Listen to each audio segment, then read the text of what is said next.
Assalamu alaikum and good evening to all, and a very warm welcome to everyone who has joined us on Zoom and those who are viewing us live on Facebook.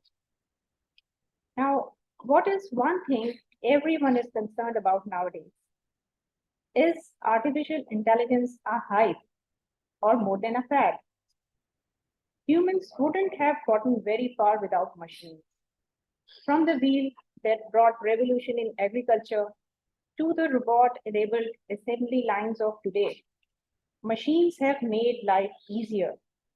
But still, despite their endless utility, humans have long feared machines. More specifically, the possibility that automation might someday acquire human intelligence and strike out on their own. We tend to view the possibility of automation with fascination as well as fear. This curiosity has helped turn science fiction into actual science. In the recent months, artificial intelligence has gained significant attention, primarily due to the remarkable success of ChatGPT and its unprecedented user numbers. According to recent research, ChatGPT has 180 plus million users, and their website sees nearly 1.5 billion visitors per month. This has sparked discussions among people about the potential impact of AI and what lies ahead for us. Questions arise about job losses, the possibility of robots replacing humans in workplaces, the emergence of sentient AI, and even the concern of robots ruling over humans, perhaps influenced by Hollywood movies. Artificial intelligence has been around for quite some time now, and a lot of businesses are finding ways to incorporate it into their business processes. It is important to understand the concept of AI and RPA being technologies that are transforming every walk of life today. AI as a tool allows people to think about how to integrate information, how to analyze data, and use resulting insights to improve decision making. The pace and scale of technological innovation happening today is unprecedented, and those leveraging the AI and RPA are best positioned to take advantage of these advancements. That is the value of AI and RPA. If you get along with it, you get your license to the future. If you don't get along with it, you are more or less on the way to become a white dinosaur. And no one of us really wants to happen this. AI is overhyped for a lot of business users and buyers of products whose expectations have been set a little out of alignment with what is actually possible. On the other hand, it's underhyped too, because the capabilities of what is possible are significant. While most CEOs and CIOs understand that AI can boost productivity, simply deploying an AI tool doesn't guarantee greater efficiency or that the customer experience will be enhanced. And it certainly doesn't automatically translate into a fatter bottom line. So now let's explore it fully. Let's embark on discussion with our distinguished panelists as we have a lot to cover.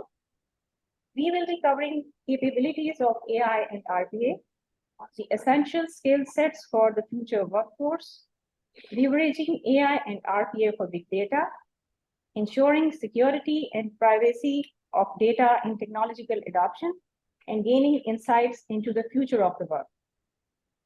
I'm very excited as we are going to learn a lot from our eminent panelists today. I would start off with Mr. Faizan Irshad today to share his insights on potential of RPA. So, Faizan, as far as my research goes, the robotic process automation RPA market is predicted to reach a compound annual growth rate of 33%, hitting approximately $6 billion by 2025. Can you please elaborate which RPA tools are widely recognized and what is their significance and accessibility in the current technological landscape? We would love to hear about your rich experience in financial institutions and internal audit in this regard. Over to you, Faizan. Faizan, I think you are muted. We can't listen you.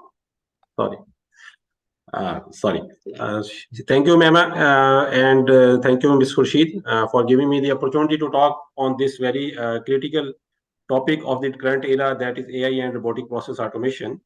You have very rightly pointed out that the this AI and RPA market, particularly if we talk about RPA market, it is growing exponentially, and if the trend continues that you just highlighted, that is 33% annual growth, just according to my calculation, it's going to be $66 billion about by 2032.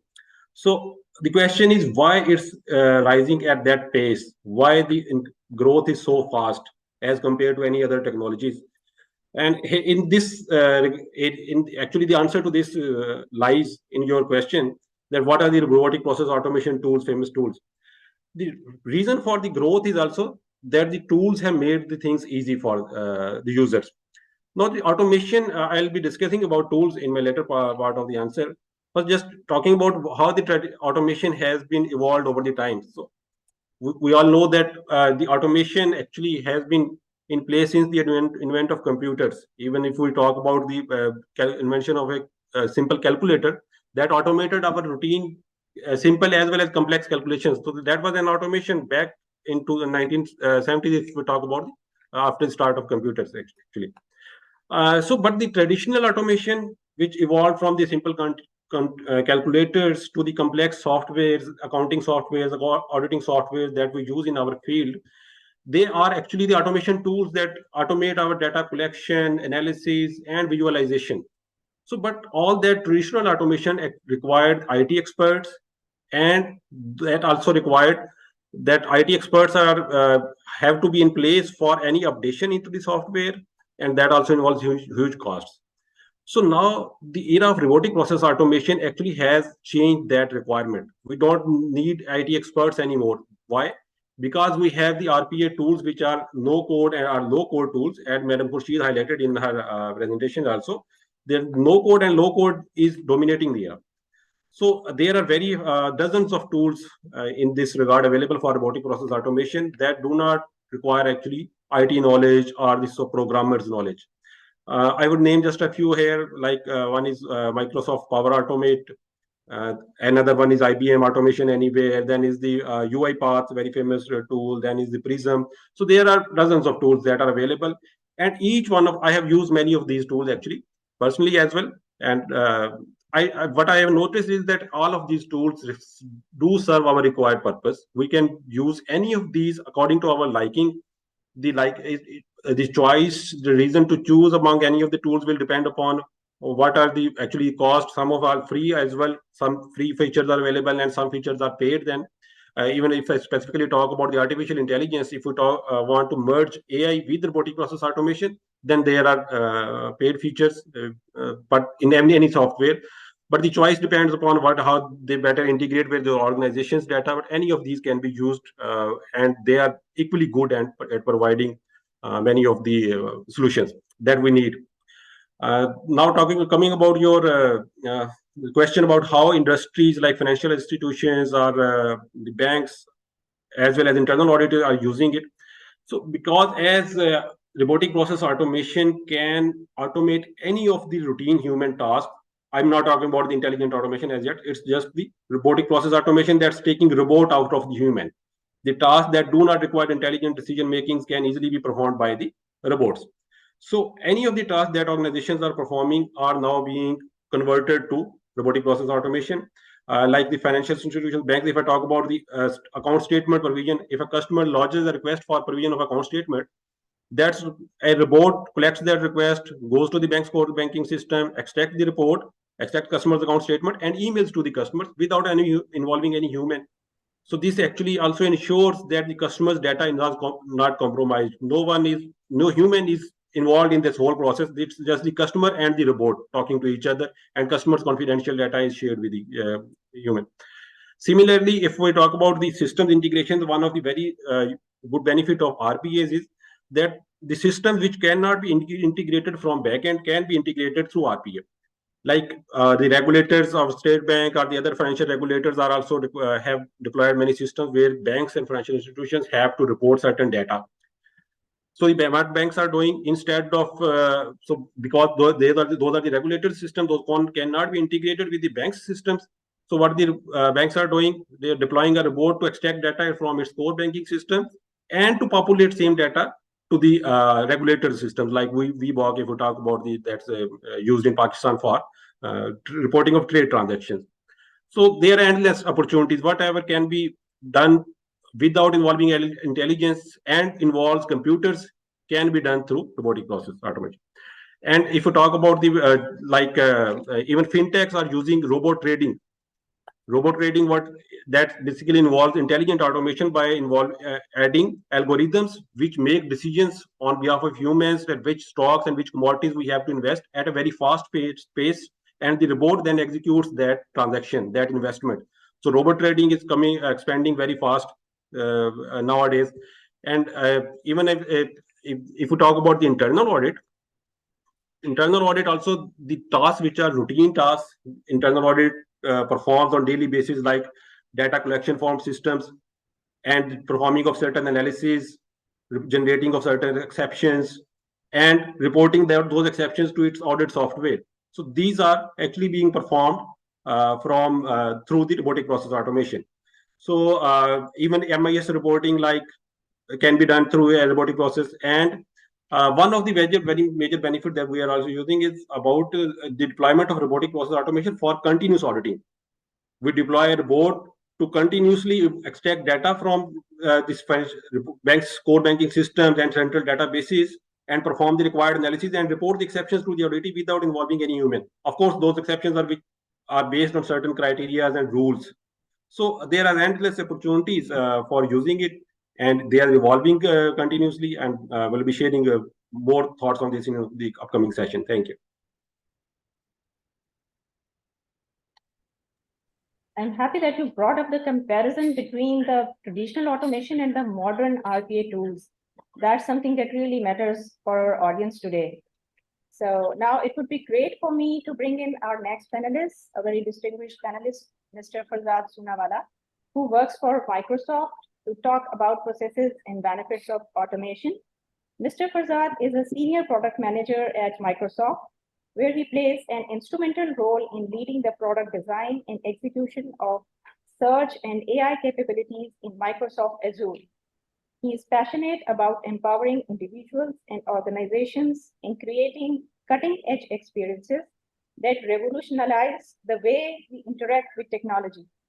Prior to joining Microsoft, Mr. Farzad held a variety of positions in engineering and product management at Chevron Corporation, and holds a BS in petroleum engineering from Louisiana State University, accompanied by minors in computer science and technical sales. Additionally, he earned a Master of Engineering in Engineering Management from Cornell University. So, welcome, Farzad. Welcome, Farzad. Hey. My question to you would be about RPA. RPA can help your business thrive in a lot of ways, right? It can be applied to commercial, financial, support, and customer service functions of any business. But the success of RPA lies in the selection of right business processes, the right tasks, and the right activities to automate. So can you please enlighten us on what are the application areas of RPA where we can fully take advantage of RPA in business, and how? Over to you, Farzad. Awesome. Thank you. Yeah, so I'll first kind of address the point of, what kind of processes are best suited for automation. And so I think we all kind of know RPA, the main business value proposition that you get is really streamlining operations across various departments and sectors. And so I think the first question that should be asked when thinking about, what's really best suited for automation is the criteria for selecting processes for this automation. And so I think it's important to discuss rule-based, repetitive, high volume, and to some point, low exception tasks, and really emphasize the importance of kind of the process standardization before actual automation. So you have a good understanding of the workflow that you actually plan to automate using RPA. Some of the key benefits that you see in using RPA in the business world, for example, Mr. Faizan talked about Microsoft Power Automate. I think it's an amazing tool and super easy to get started. I highly recommend using it for your RPA use cases.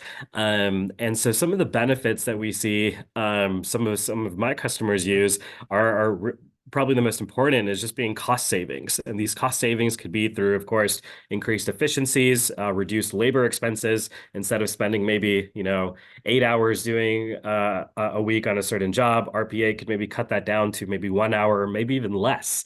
And so that's a lot of operational expense savings there. And then, of course, to some extent, even improved accuracy and consistency by eliminating human error. And so all humans are prone to mistakes, and so are AI models. But a lot of times AI models sometimes could actually outperform a human in a repetitive task by programming it in a certain way.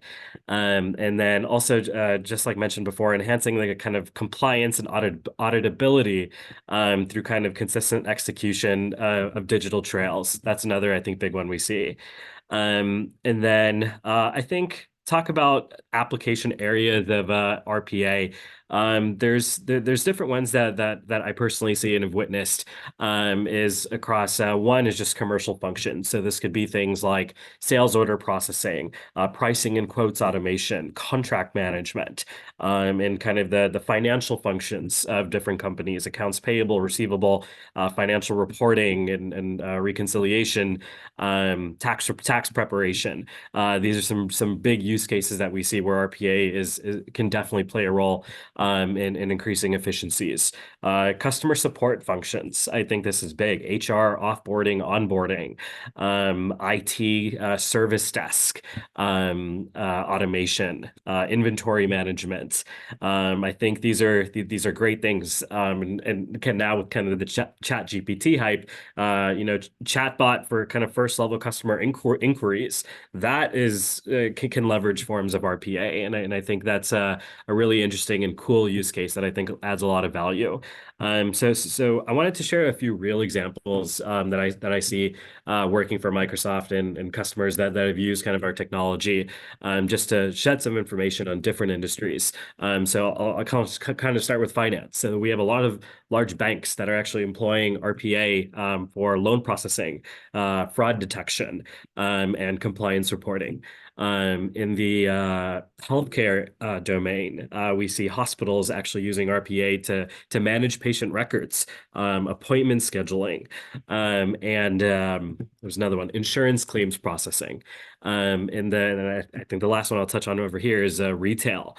So e-commerce platforms are automating order processing, customer support, and of course, just like I mentioned earlier, inventory management, a very manual kind of tedious process. RPA is a great technology solution to kind of solving a lot of these pain points. So to kind of conclude my answer, I think it's really important to just really focus on choosing the right processes for RPA to really maximize the benefits.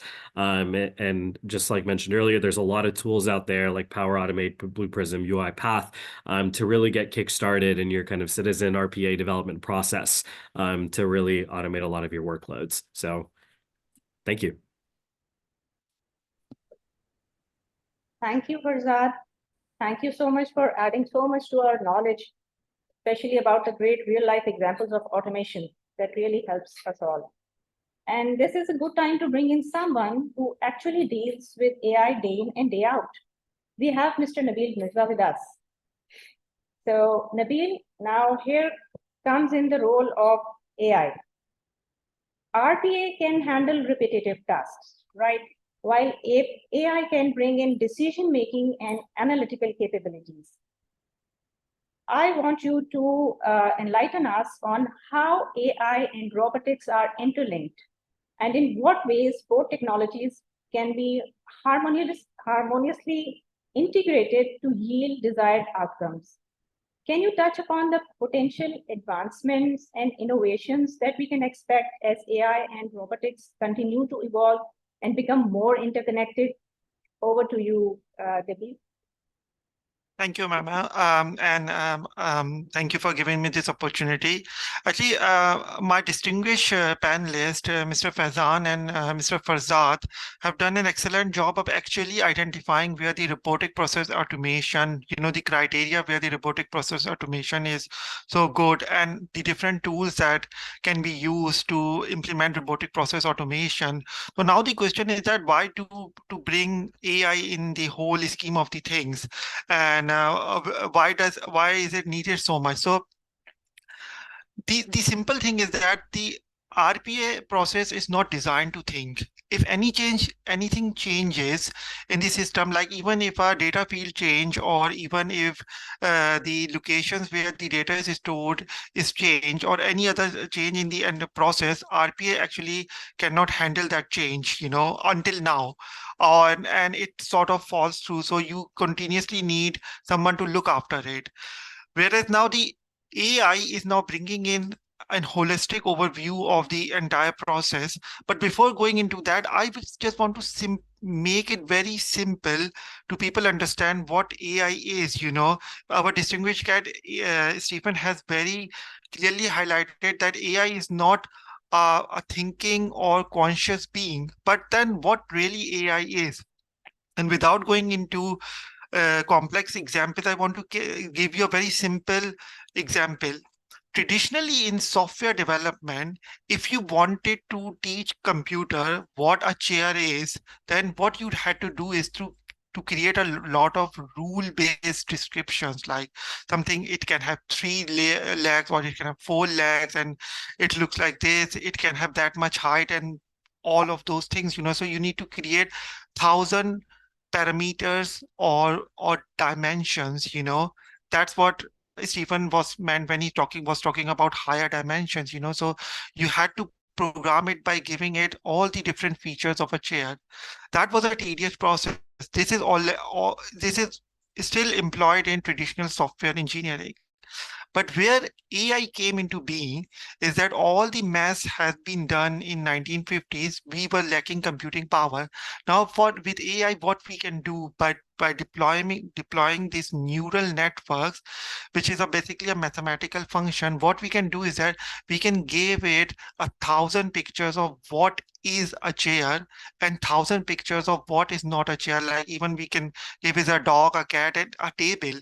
And what will it do is that by continuously going over these examples, which are fed in an understandable way, in a numerical way to the computer, it will actually start to develop that understanding, or we can label it as a thinking, as to what features it need to look for when it is trying to identify a chair, or to distinguish it from something that is not a chair. And that is where the real power is. So the data is such an important concept of this whole AI thing, So now, I hope I have made it more easier for our participant to understand where AI is. The power of decision making is coming from data, where it continuously processing that data and understanding its features, and that is learning those features without even human intervention.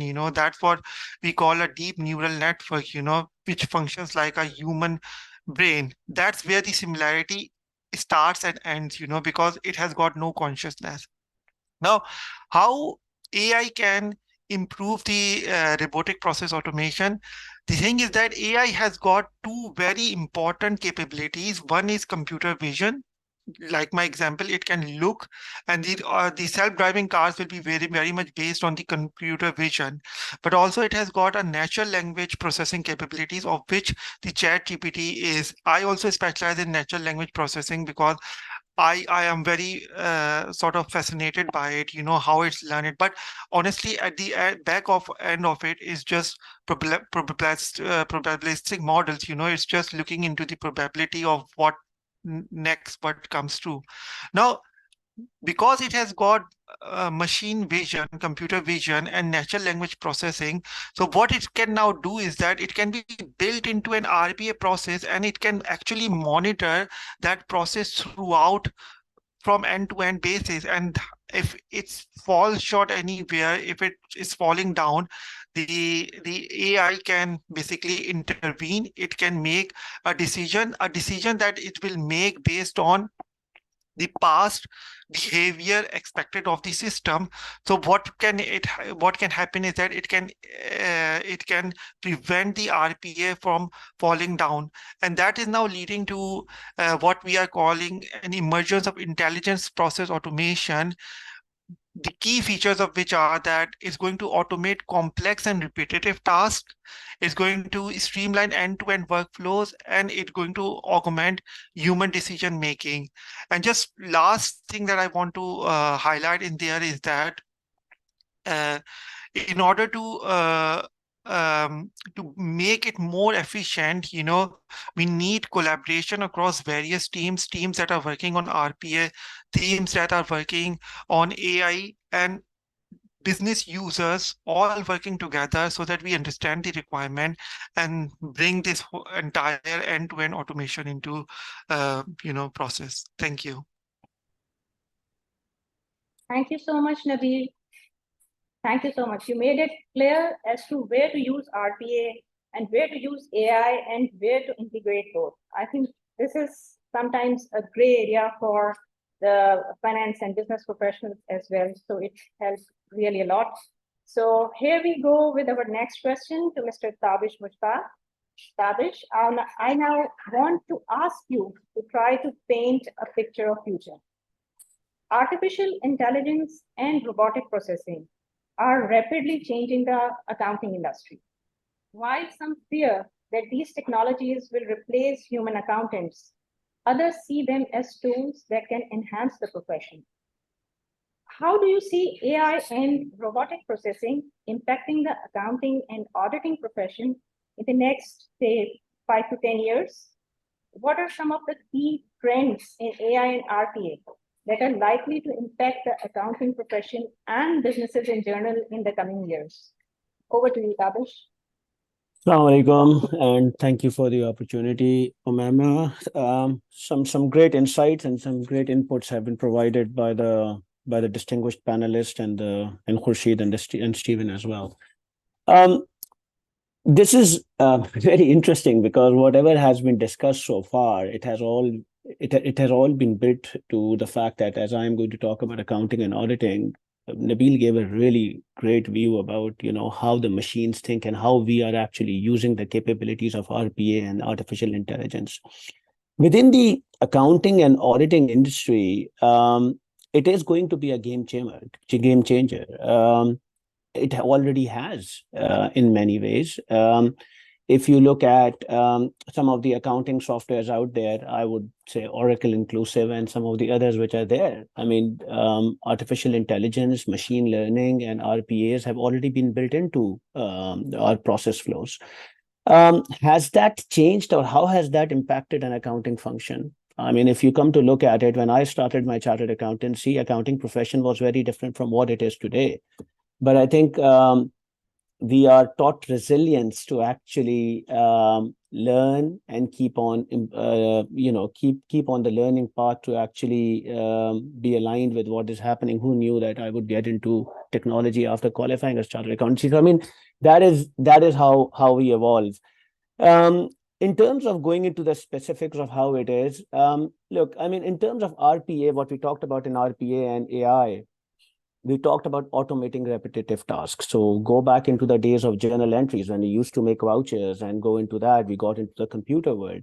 But today, a lot of the automated tasks in the accounting functions, as well as some of the ERPs that are doing, it is already recognizing, okay, it is matching your transaction with the classification of the transaction and recording it in your financial statements as well. Those sort of tasks are there.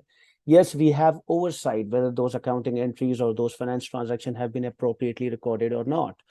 But that has got the intelligence has not yet been brought in properly into these functions where we say that there is a generative, Gen AI has really gone into that.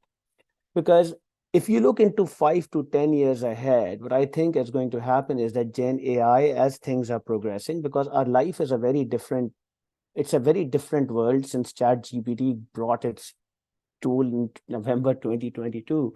And the conversation of AI has completely changed.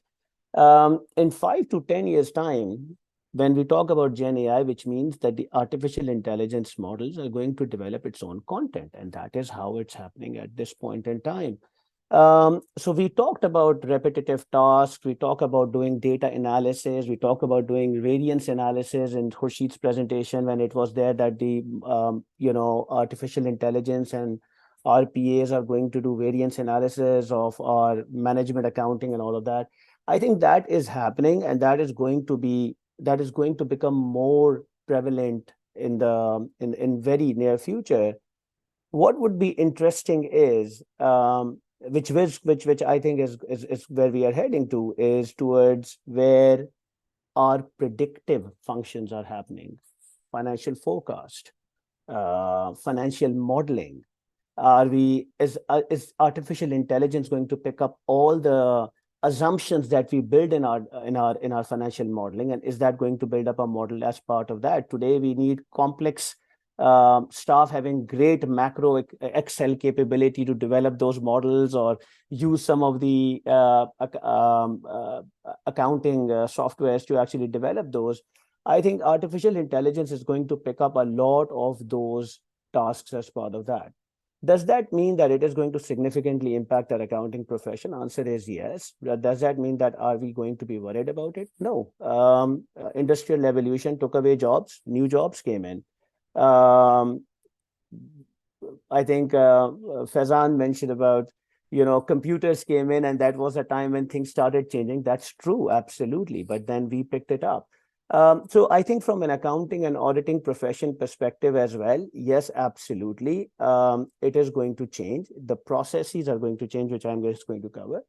But we need to upskill ourselves. We need to be aware of what it is, and we need to actually make sure that what Nabil mentioned was the data, the power of data is so much that computers are taking intelligent decisions, but they do not have the empathy.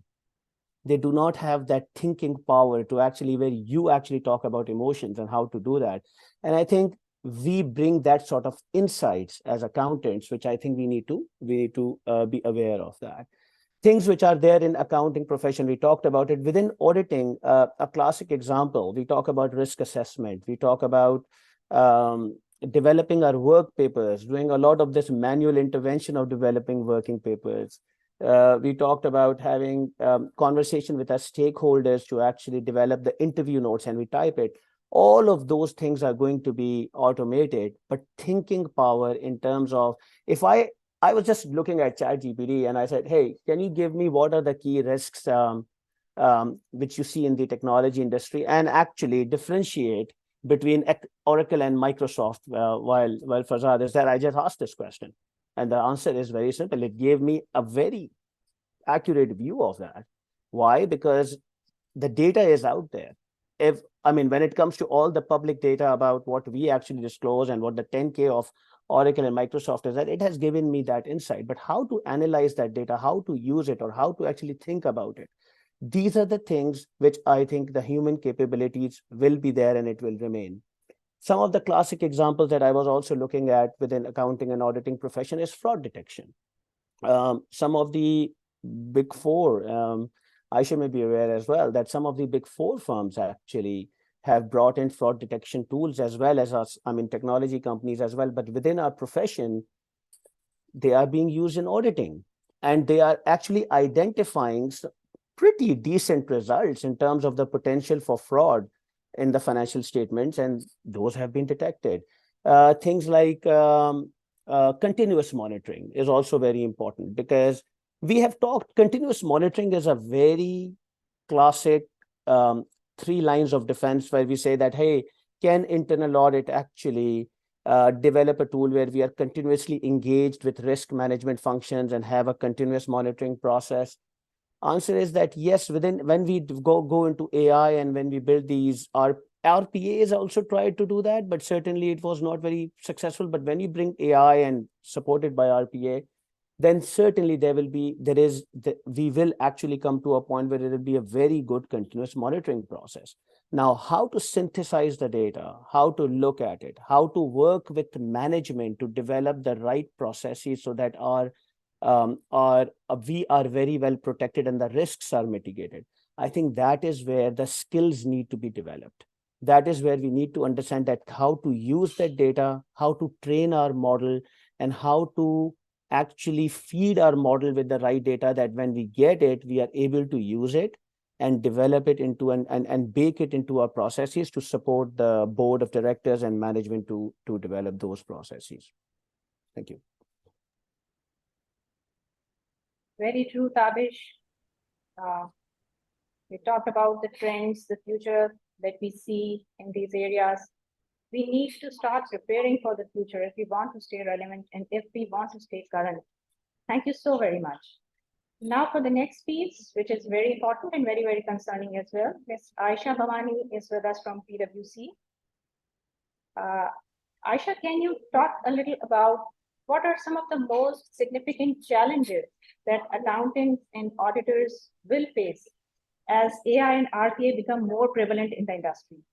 In the context of your experience with external audits, how can auditors ensure the accuracy of financial data in compliance with regulatory standards as well? Over to you, Aisha.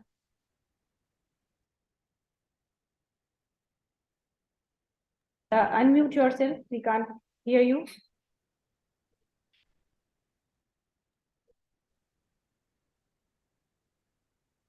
No, Aisha, we don't appear to hear you. No.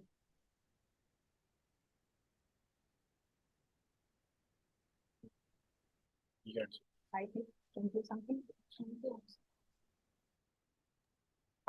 I think your mic is muted, or there's something that you need to look from your end, because our IT is here and they can't do anything about this.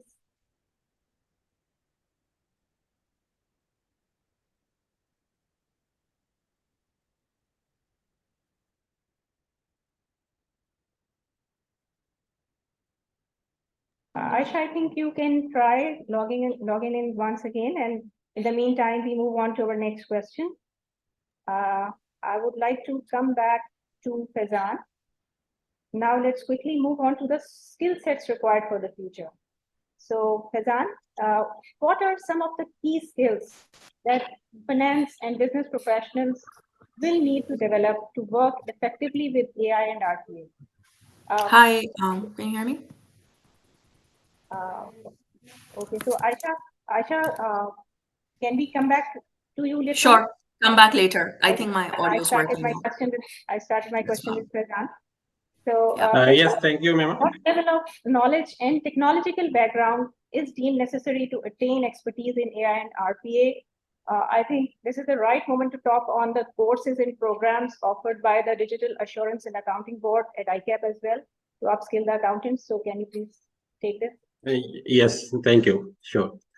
As far as that is very actually pertinent question. We have talked about the benefits of using AI and robotic process automation, and I don't think anyone would disagree that it's the must thing that we have to learn and we have to adopt. Now, question is how someone can learn it, and can we professional chartered accountants who have do not have any programming or coding knowledge, can we learn it, or we need some other assistant? First, I will just talk about what are the prerequisites to learn these skills. To learn robotic process automation and AI, the prerequisite skill that is required is actually the business understanding, the process understanding, the domain knowledge. That is where a new field, data sciences, have emerged, which has taken it away from IT experts and taken it to the business professionals. So in data sciences, what we study is that how a business expert, how a domain expert can perform the tasks that are required to be performed by some IT personnel by programming and coding. So the first and foremost important is the business process and understanding domain knowledge that we all have in our fields. So we fulfill this criteria to move on to the learning of this. Then what further skills are required to learn? To learn AI, I would say that the very important skill or knowledge is of understanding of mathematics and statistics. That is very critical and very much required for implementing any models. The mathematics that we studied in our college life, that was like calculus, linear algebra, and derivatives, integration, which we, by the way, didn't understand at that time that what is the purpose of our learning all these things. So those are all the skills and knowledge which is required to learn AI. Okay, and similarly, to statistics, probability, as Nabil also mentioned, that it's a probabilistic model working on the back end. So probability and statistics, these measures of dispersion, these knowledge, these concepts are very critical to learn any artificial intelligence model, to see how it functions, or to develop a model. Besides that, can our professional learn these skills? So I must say, I am here the example in front of everyone that who have learned these skills from being a chartered accountant with no programming or coding knowledge. And even I earned gold medal in my university in competition with all of the computer science and computer engineering students. So why was that? Because of the domain knowledge, process knowledge, or the business understanding, or the skills that we have otherwise learned during our CA training and CA studies. Those are actually a key advantage over over the other class fellows. And I also have written a research paper on use of like Tabi also shared about the use of AI for anomaly detection, fraud detection. So all these skills that I have got are without any previous knowledge, just the knowledge of mathematics, statistics, and after this, what we need to learn is Python. I would say there are other languages as well, R as well, but Python is easy to learn and easy to implement because it's an open source and it has open libraries that we can adopt without writing all of the code. So it's very easy to learn. So we'll have to learn it ourselves. We can do it easily. We can do it. We just need to be focused and to give some time. With these skills and knowledge, we will be able to develop our own AI models as well as to adopt, to implement our intelligence in our automation. So we can integrate both of the technologies as well. Now, coming to the second part of how DAB at ICAP is actually responding to this, I'm very happy to know, and Madam Khurshid also highlighted in the start, that DAB has conducted very useful sessions on data analytics trainings, and now is also going to it in a very sequential way, like from Power Query to Power BI, and then to Python and machine learning, and now it's moving on to the robotic process automation. So this is a sequence of steps which we need to learn to be able to be survive in future, to be able to the future accountants. So I must encourage all of my fellows who are listening to me that it's the time to learn these skills, and ICAP is also providing very good opportunities for this learning. And there are also endless opportunities available, online learning material, a lot of material is available. There is no shortage of that. So we need to gear up and we need to start learning it, and we can do it. We accountants, professionals, business professionals can do it. Thank you. Thank you, Faizan. Thank you very much. Aisha, can we now come back to you? Sure. Can you hear me now? Yeah, we can hear you very Awesome. clearly now. So I requested you to talk about some of the significant challenges that accountants and auditors will face in this era of technological advancement. And it would be good if you can talk about how can auditors ensure the accuracy of financial data and the compliance with regulatory standards. Sure. Thank you, Mama, for that question. So I think I have a different perspective. I know we've heard from a lot of other folks on this in this conversation who are more business focused, so to say, right? So AI, while definitely has a lot of real life use cases that can make finance functions and accounting functions so much more efficient and effective, what is important for us to appreciate is that as far as audit goes or external audits go, where we are required to opine on a set of financial statements or the operating effectiveness of controls, we follow certain frameworks, right? We follow the framework that is defined by the regulator. The unfortunate bit is that as far as AI or the application of AI goes, our regulators are not there yet. Our regulators haven't developed either accounting standards or auditing, sorry, not accounting standards as much as auditing standards. They haven't developed auditing standards that determine how AI can be applied in an audit, right? So today, when you go into audit, you can't typically use an AI tool and say, you know what, I ran this data set through AI. These are the exceptions I noted, or everything is perfect. That's something you just cannot do only because we follow a reporting framework and an auditing framework, right? What our responsibility though is we do need to understand and help as ICAP, as members of other professional bodies, help the regulator come to how the business is evolving, right? So it will be a continuous journey, and it will be important stakeholders like all of us and professional bodies like the Institute of Chartered Accountants of Pakistan that will have a big role to play to ensure our regulators come along this technological journey with us. So that's one. The other thing that we also need to keep in mind is while a regulator is not there when it comes to the application of AI as far as audits go, our clients, the business community, the finance and accounting functions of various companies, they're using AI. They're using AI, they're using robotic process automation, right? And I'm going to focus first on AI, then I'm going to move on to robotic process automation because they're clearly very distinct. They do have interdependencies, but in and of themselves, they use different underlying technology. So our clients today might be using AI, right? How are they using AI? They're using AI, like somebody mentioned, they're using AI for customer success management, right? If a customer sends an email to your business, and they're asking questions about, okay, when did you send the invoice? Can you send me XYZ? Do you have this product still in stock? Do you have this SKU still in stock? That's something you can automate through AI.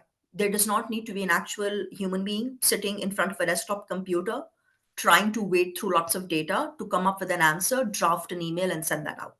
Right. So that's a very obvious use case of AI. Just because of the way it's designed, what it can do is it can go through large amounts of information at lightning speed, so to say, right? Far quicker than what we can typically do, and actually draft a simple email, right? So where there is simple stuff, AI can definitely step in, bridge that gap, and provide that answer very, very quickly, right? So AI it definitely has a lot of real life applications, from evaluating historical data for sure, right? And even using the historical data as a benchmark to come up with predictions for the future, right? And I know that was one of the questions that was raised. So what AI typically does is, you know what, how do you typically come up with a forecast? A lot of you are finance and accounting professionals in the audience. You come up with a forecast, you'll say, you know what, if we have a seasonal business, our sales uptake in Q4, right? Because it's the holiday season, consumers are spending more, or typically people get their bonuses or whatever, right? And you use historical precedent to come up with an expectation about the future. If that's the data set that you're using to come up with an expectation of the future, AI is fully capable today of doing that, right? The predictive AI tools in the market today that can use historical data to come up with expectations about the future. So our clients are definitely using that.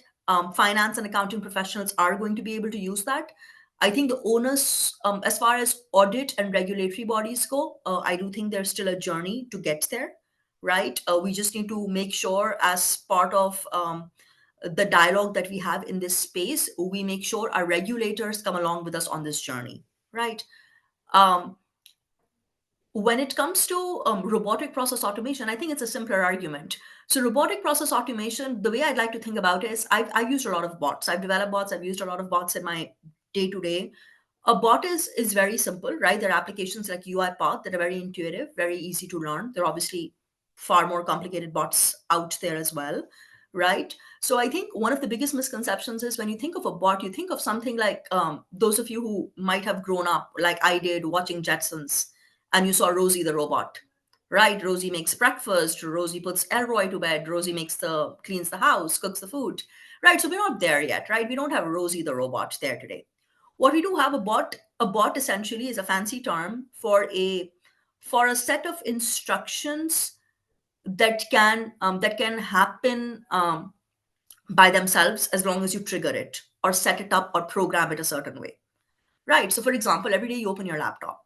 When you open our laptop, typically you would open your browser, your internet browser. Maybe you have an application that where you fill out your time, so maybe you open that application. Maybe you work on Power BI, you work on Tableau, so you open that application, right? Let's say you open 4 or 5 applications every single day. You get up in the morning and you open those applications one by one, right? It takes time.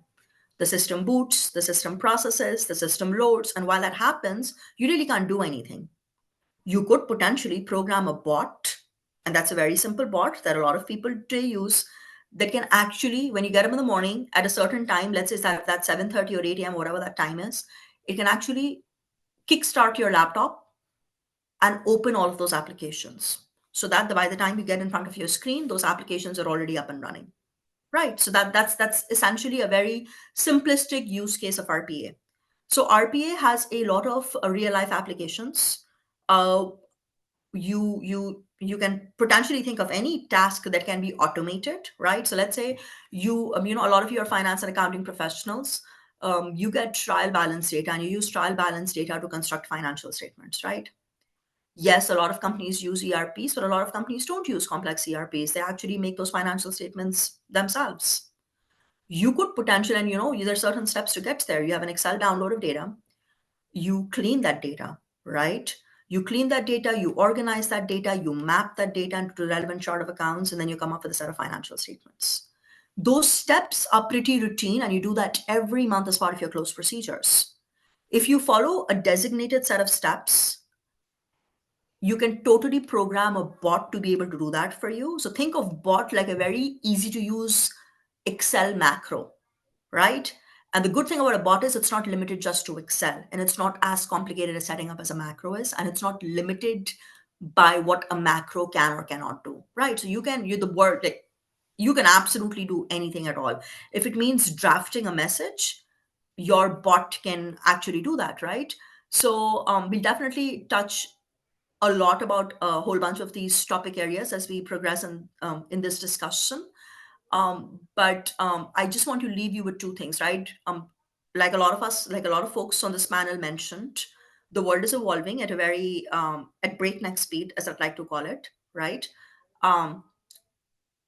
We definitely need to upskill ourselves. And upskilling might not necessarily take the form of actually going in and learning a machine language. Khurshid very rightly spoke of low code alternatives. The future is low code. You don't have to learn something like, everybody doesn't need to be a data scientist. Everybody doesn't need to go and learn R and Python and SQL. What we do need to do though is we need to make sure that we understand the relevance of these applications. We understand how to use these low code alternatives that are easy to use, intuitive to use, interactive, and actually come up with use cases, right? So let's say you make a reconciliation, you make a bank reconciliation every month, and all that you do in that bank reconciliation is you're making sure that your GL for your bank actually matches your bank statement, right? And you have a unique identifier that you're mapping things to. And sometimes you don't have that unique identifier, and you follow a certain steps to get there, to match the details together in order to come up with your reconciling items. You could totally program AI to do that, right? So AI will definitely get rid of the very low hanging fruit, so to say, essentially anything that can be automated, anything that is predictive. So think of the 80-20 rule. 20% of the things are complicated, they're anomalous, they don't follow the trend, but 80% of things are very, very routine, right? They're predictable, they're expected, and that's something definitely which AI can step in, and AI can take up, and you can automate, and those jobs will definitely take away. So your value will continue, you will continue to remain relevant in this space, right? Somebody spoke of tax audits in the question. You know what, when you come up with a tax audit, so I don't think, a lot of us pride ourselves, a lot of our education systems pride themselves in their ability to make students memorize things, right? That's no longer going to be a worthwhile skill in the future. right? You won't get brownie points or credits for for remembering, let's say, tax law end to end and being able to quote sections and clauses from the top of your head. That's something a machine can do, and the machine can tell you, like, if you had a question, okay, I'm like to understand, I know what certain tax deductibles are for a certain industry. You can quickly ask a tool in simple English, and the tool should be able to tell you within a fraction of a second what that answer is, right? Where your knowledge will come in will be where you're dealing with a tax case that is unique, that requires judgment, that requires drawing analogies. While AI can definitely draw on past case law to predict outcomes for the future, as long as facts and circumstances are largely similar. However, when there are anomalies in that data set, that's where human beings come in. That's where you add value, right? So your value will be in the application of knowledge, to that 20%, to that anomalous data set, right? Because that's where AI will fail you, or that's where a process that largely is dependent on historical data sets will not be able to give you the outcome that you're looking for or the right outcome. Asha, a very passionate and a very great insight for all the auditors out there. I'm so very happy you touched upon quite a few interesting things. And I noted one thing, that the punchline was regulators need to come along with us on this journey. Thank you so much. With this, I would like to point my next question to Farzad. Farzad, can you quickly tell us how can finance and business professionals ensure that they remain relevant in a world where AI and RP are increasingly used in the industry? I mean, if you can talk about a little about the optimization of the use of Power Automate and Power BI. Yeah, for Over to sure. you. I'll definitely I'll go through this relatively quickly, but I think the main goal is really just to embrace the role of technology as a tool for empowerment rather than replacement. I see a lot of questions in the chat coming in, and I think that's like a high level strategy or theme across this entire panel or just digital technology in general to kind of embrace. So definitely continue to invest in professional development, just like how probably everyone on this call, if you're here, you probably are. To seek out to experts in this field, or people who have a desire to learn, and mentor and coach them as well, and keep on top of market industry trends. Some certifications are always good to add to your resume or CV, so you can explore things, of course, like more general, like of course, a CPA, certified IT professional, if that's something you think is going to boost your career. Of course, at Microsoft, we have certification exams for our technologies along with AI. So AZ900, Azure Fundamentals, or AI, I believe 900 for AI fundamentals. Highly recommend checking those out. I think it's a great way to learn as well as have a certification on your CV. And lastly, I think it's just really important to collaborate with your IT organization and other stakeholders and business units to really not just learn and grow, but to really align on a common purpose when you actually want to implement AI and RPA, especially once you have the gist of it and you want to start doing these things at scale.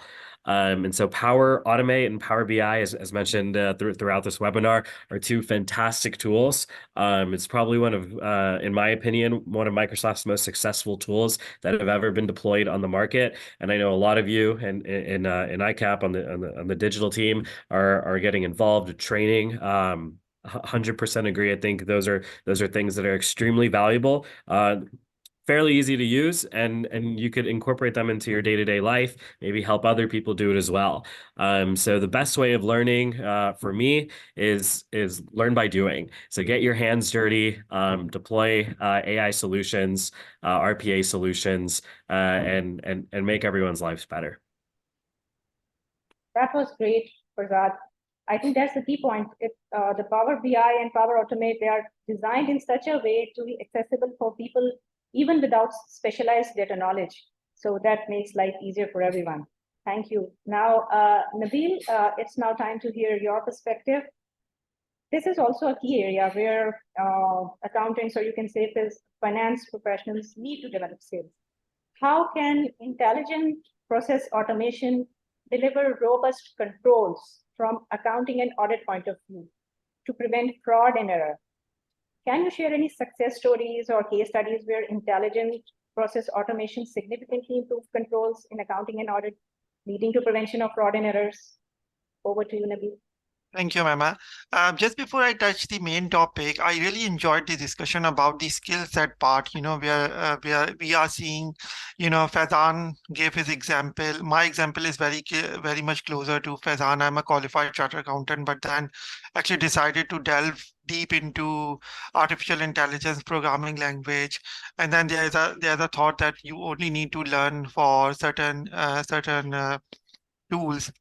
I would also say that I will also add one dynamic into it is a state of playfulness. We learn most when we are playing. That's how we used to learn so much in our childhood without even making much effort, actually. The learning was such an effortless task. As we grow being into human, we actually make our learning difficult by focusing too much on the outcome and not enjoying the part of the process. I would say that, anyone who is listening, who are the participant, I would highly advise them go to, as I affectionately call, YouTube University. Just type in simple Python and just see what they are doing. And just try to see, what I do in Excel, can I do it in Python? Don't do it in your office, but just try to do it, be a failure, and just learn to play with it. I think the state of playfulness is very important, and I've seen some great examples that people without having technical backgrounds have been so successful in their journey because they deployed their state of playfulness. So that is what my key message when learning comes is that be playful, be like a child, and don't be shy from experimenting, and you will go a long way, because knowledge is so abundant, you don't even have to spend so much money, most of it is now free, honestly. The other thing is that, and coming to your main question, I actually want to highlight a case study, and I hope it will make people more interested in my answer, is that there's a very interesting book called Smart Business by a guy named Ming Zing, and I was blown away by his whole analysis of Alibaba Group. The Smart Business is about the analysis of Alibaba Group. Alibaba Group is nothing like we have seen anywhere. Alibaba Group is, I used to think it was like a copy of Amazon or eBay. Alibaba is totally different. They did something using technology, data, and artificial intelligence for China that no one else could have dreamt of. China was deficient in infrastructure. You could not have an e-commerce business in early 2000 in China because simply the delivery networks were not available. So what they did was that as they were collecting more and more data, they start using artificial intelligence to process that data. And I'm going to come back to it from auditing and accounting control point of view. But they start using more and more artificial intelligence as a decision pointers for that data. And then they started to open that data to a lot of, industries like the delivery companies, and what that meant was that by understanding the average cost involved in a delivery, time, number of shake hands involved, they were able to spring up a huge infrastructure development in China. They have done to China that no other company has done. Amazon and eBay were fortunate because America already had Roll, Parcel, and other infrastructure ready. They use data in a very different form. Alibaba Group used data really for customer empowerment and Chinese development. It's an amazing story, I would highly recommend this book to anyone.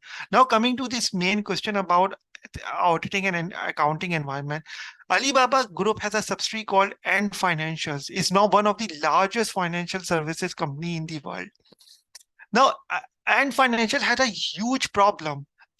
China does not have the credit rating that is so bad and butter of financial services industry in West. It means that they cannot go and check Nabil Mirza credit score and decide whether Nabil can get a loan or not. What they did was that they start monitoring customer buying and selling transaction and they start giving them small loans. And based on that, they start collecting a lot of their data. That data was then fed back into decision engines to grant loans, small businesses loans, transactional loans. Now, if you are an auditor, that facilitated hundreds and billions of dollars of trading on Alibaba platform. In 2001, 2011, Alibaba had, that 11 November single day sale. That was just 1 billion. Now it's into hundreds of billion. That's how successful they were, So if you're an auditor and you say that, I want to go and audit your credit department, how I'm going to do that? Now you have a problem. You have a problem that the models are making all of these decisions on a real-time basis. What as an auditor can you do? Your thing is what we call test environment, control environment. You need to start understanding what are the parameters, what are the trainings, and what are the validations that are being carried out. When using and deploying those models, how much how rigorously those models have been tested and how much their verification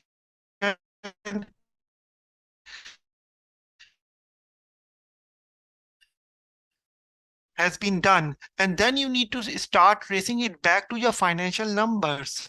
And then loss have been booking into the past and what are the trends in those loan losses? And gap already have all the requirement in that. Okay, Nabil. So, I think we are having some internet problems from your side. Your voice was not very clear. So I think you have already picked up all the key points to keep the communication short. Let's now move on to next question. Thank you so much for your insight. And Aisha, if you can quickly take this because time is running up. Aisha, are you there? Yes, I'm here. Can you hear me? Yes. Can you quickly tell us something about in the context of big data? How essential is the utilization of AI and RPA and what role do they play? With the accessibility of these advanced automation tools, how can accountants use data analytics to provide valuable insights for informed decision-making within their organization? Sure.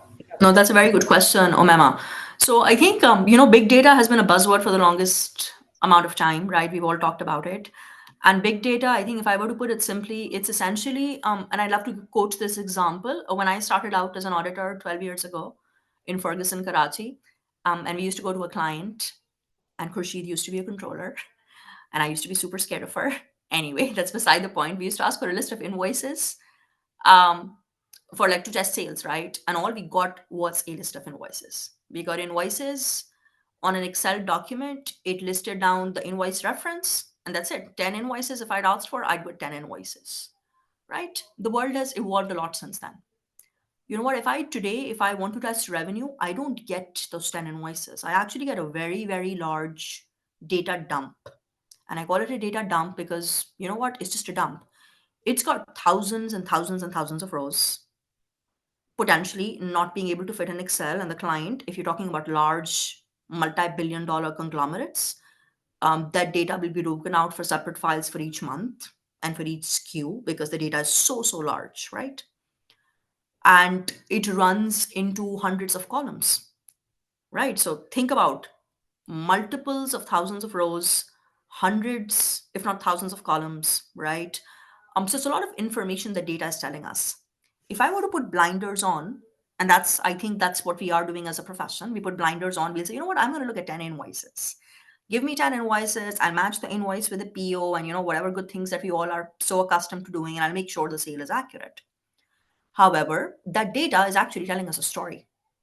And where these tools and where AI comes in, and I'll speak less about AI and more about automation tools, right? Somebody spoke of Power BI.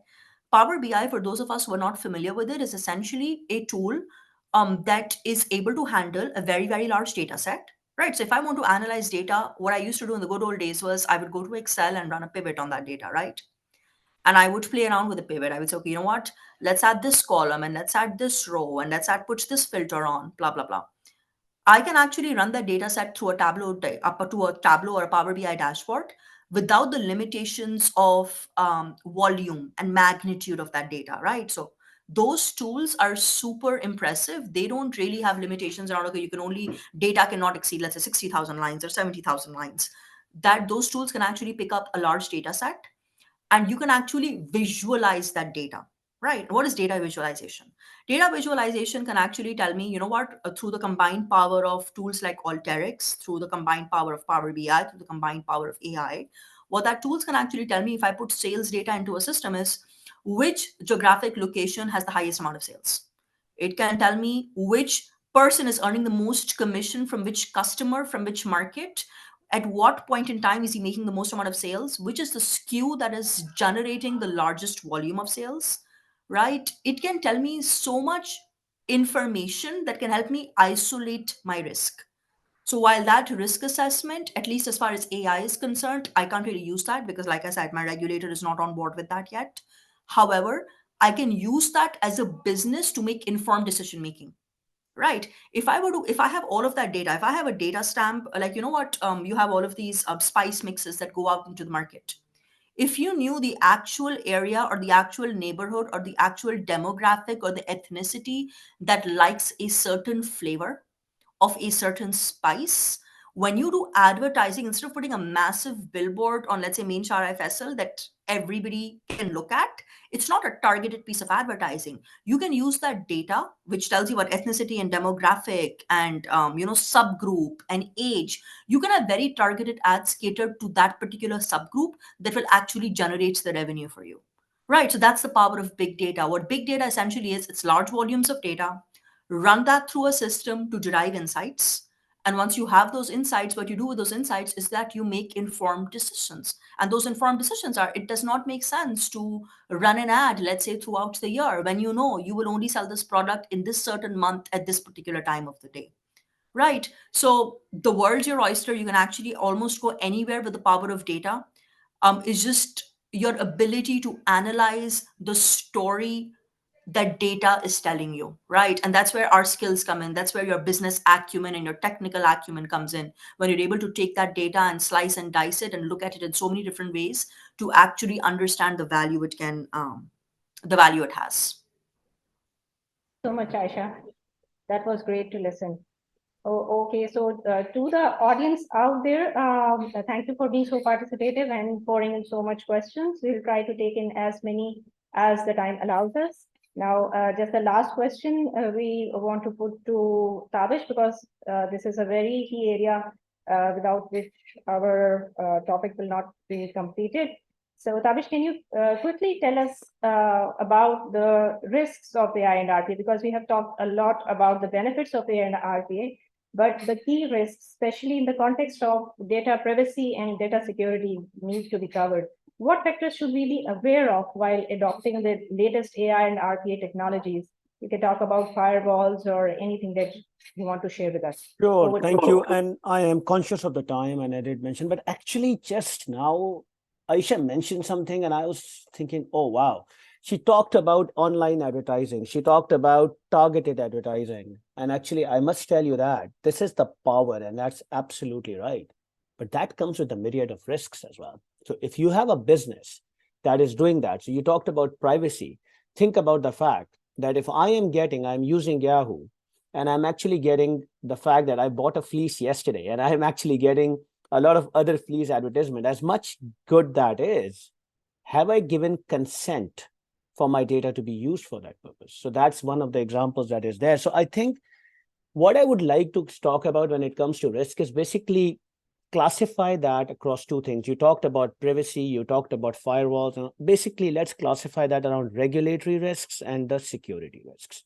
But the foundational element of that is data. So when we were hit with ChatGPT last year, AI has been on the horizon for a long time, and it has been existing for some time. Why suddenly AI has built up and why it has blown out? The reason is very simple. The amount of data that is being processed by the machine is astronomically high. So that means that suddenly the compute power, the processing power for the data has increased astronomically, and then you have a model that is scraping the whole of internet within a matter of seconds and giving you the results as coming out of it. And then you are actually generating new content of that. So what are the risks that come with it? The risks that come with it from a data perspective is data accuracy, data quality. The reality is that some of the vendors actually, when you talk about some of the public models, there are ongoing litigations out there, because what they are saying is, how have you trained your data on my data? How have you trained your model on my data without my consent? How have you trained your model on any data which is there? And what is the quality of that data? So the data management piece of a model is going to remain relevant, and it's going to be extremely important. Some of the other risks, before I go into regulatory and security element, I have covered that in the previous presentation on ICAP, is about model hallucination. As much as AI, generative AI is very great, the reality is the hallucinated model can produce its own content. And there are case studies out there where in one of the legal cases, one of the lawyers actually asked the model, hey, can you give me some of the legal cases on a certain matter? And the model gave an example of that was quoted. And the reality was there was no real data behind it. The model was hallucinating, it was making up. So that is a very, very critical element. The quality of data, the training of the model, bias, algorithm bias is also an extremely important aspect, because as it's like a human being, what we are trying to say is that the model is thinking like a human being. So if you come to it, we all have biases as human beings. So with the matter of time, the model will develop a bias as well. So what processes have you implemented to ensure that your model is reviewed, the algorithms are reviewed, and we ensure that the model has not developed a bias by consistently training and consistently testing the data? Now, moving on to regulatory and security in the interest of time, because we can actually spend hours on this. Regulatory landscape. The reality is, I think if anybody who is following AI, they would be reading about AI governance day in and day out. Previously, we learned about GDPR. And we said in 2018, GDPR came out because the reality was that the EU actually thought of the fact that they developed a benchmark privacy law on the basis of which the others have built up, and Brazil have built up their LGPD and all the other regulations, but we call GDPR as a benchmark model. I recently moved to US. I was actually working in the UK and developed the whole GDPR standpoint when I was in the UK for the longest of my career.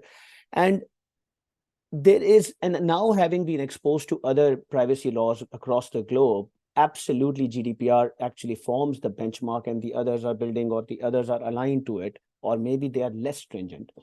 But when it comes to AI governance, you must have seen that suddenly, even in the US, the privacy laws and the AI laws, which is a very commercial market, everybody is thinking about the fact that how can we develop AI ethics? How can we develop the right governance model? And as organizations are going to use AI, it is extremely important that they need to start by thinking, how do we develop governance over AI?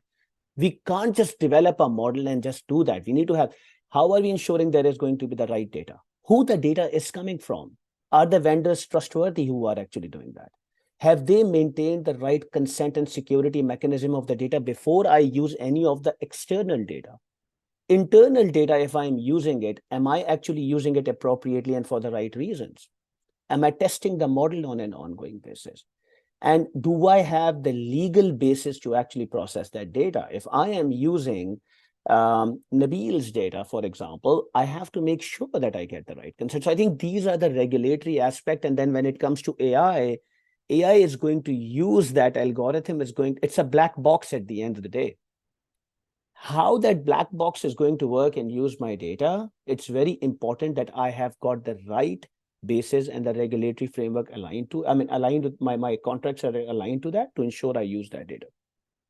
Finally, when it comes to security, it is extremely critical from an information security perspective about the data encryption. I make sure that bots are adequately secured and there is no tampering on the algorithm. I need to ensure that the access controls are maintained on the models. I need to ensure that the algorithms are appropriately protected. I need to ensure that I do my scanning on a regular basis. I patch my system on a regular basis. These are all very critical IT controls, because if where my algorithm is residing, if I am not protecting my infrastructure, then I am opening up my model for tampering, which could have a direct impact on the results of this. And it is a risk for the organization as well, right? Because at the end of the day, we have to protect our infrastructure for doing that. I think these are the key ones that we can go a lot into detail, but I'm also conscious of the time that we have to do that. But these are some of the very key details that we need to consider. Data management, regulatory compliance, information security controls. These are the very three critical elements that we need to consider as we are looking into the security and regulatory compliance of the data and our models. Thank you for your great insights. To the audience, your questions have mostly been answered by our panelists during their talks and in the chat box as well. If you still feel that there are some queries left, you can direct them to us. In the interest of time, we are now wrapping up this panel discussion.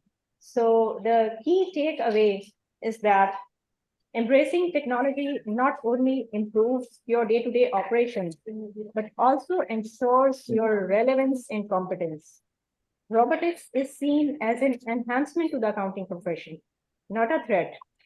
With proper usage and training, this digital transformation improves productivity and efficiency while maintaining the role of accountants in the organization. Finance professionals and business professionals will need to adapt and acquire new skills to thrive during this digital revolution. Change is inevitable. It is something forced upon us. I think the challenge all of us as business leaders and the audience out there need to make a call for themselves and their organizations.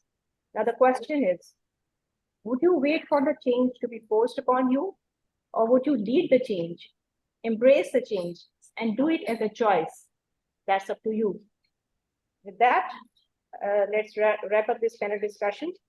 Once again, I would like to thank the Digital Assurance and Accounting Board and ICAP for providing us the opportunity to bring this panel today. I hope audience found the insights insightful and they have learned and will apply it. Thank you so very much to all the panelists for your great insights. And thank you, audience, for your participation. I thoroughly enjoyed conducting this. Thank you.